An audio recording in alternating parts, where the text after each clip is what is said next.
Donald Trump and Elon Musk are crashing the US economy, and you need to be prepared to start growing some of your own food. That's why I'm here to teach you how to do it on a budget. Hi, I'm Kendall, and this is part 3 of my series on how to start a victory or food garden for as cheap as possible. Today, I want to talk about one of the most common questions I've gotten on my previous 2 videos, and that is, how do you choose what things to grow in the first place? This is obviously one of the most important questions that you have to answer right out of the gate as you start your garden. So there are 3 different factors that you need to consider when choosing what vegetables to grow in your food garden. What you and your family will realistically eat, how much space you have to grow in, and what things are most likely to skyrocket in cost due to Donald Trump's tariffs or other economic policies. So the first factor is usually the easiest one to answer, but also the hardest to stick to, and that is deciding what you and your family will realistically eat. When we are inundated every time we get on any social media platform with these big, elaborate photos of people's beautiful gardens, especially now that AI can generate such incredibly realistic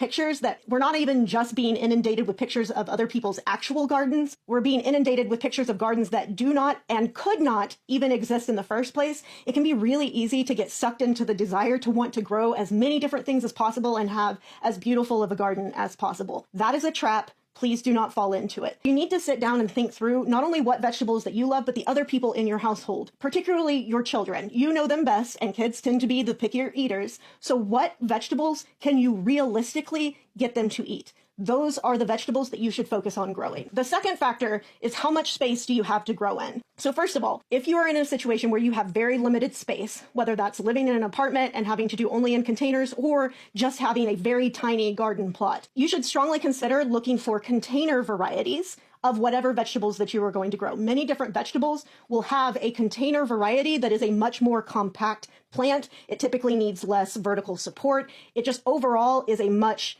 easier plant to take care of when you have a much smaller space. And when you're looking at either the plant label or the seed packet label, it'll tell you right on the label whether it is a container variety. Even if you aren't in an apartment or you aren't doing container gardening, you should still take space into account. So for example, unless you have a ton of space or you have the time and the resources necessary to build the infrastructure to do vertical gardening, you should avoid growing any vegetables that are vining in nature. So things like pumpkins, squash, cucumbers, those take a ton of space, particularly if you're going to let them grow along the ground. If you want to grow that type of plant, however, and you need to make sure they don't take up, 10 foot in any direction, the other option is to build the infrastructure necessary to do vertical gardening. You can grow vining plants vertically. And in a future video, if there's interest, I will talk about how to do that. I have done that for very, very cheap in my garden, and I'm happy to walk you through how to do that in the coming days. Third, probably the most important factor if you're growing your own food in order to survive the economy under the Trump presidency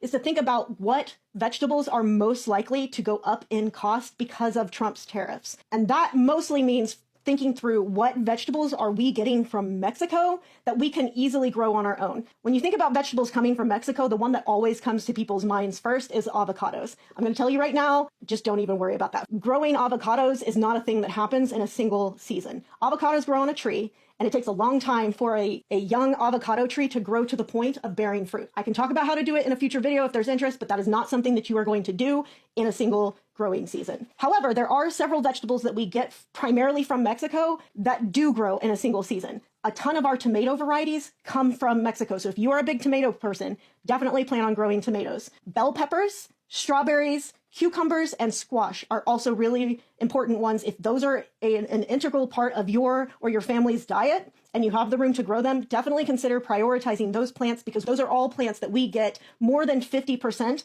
of what we consume as a nation come from Mexico. So those are the ones that are most likely to have their price skyrocket. What other questions do you have about starting your food garden? Let me know in the comments and I'm happy to address it in one of my future videos. Thanks y'all. See you in the next video.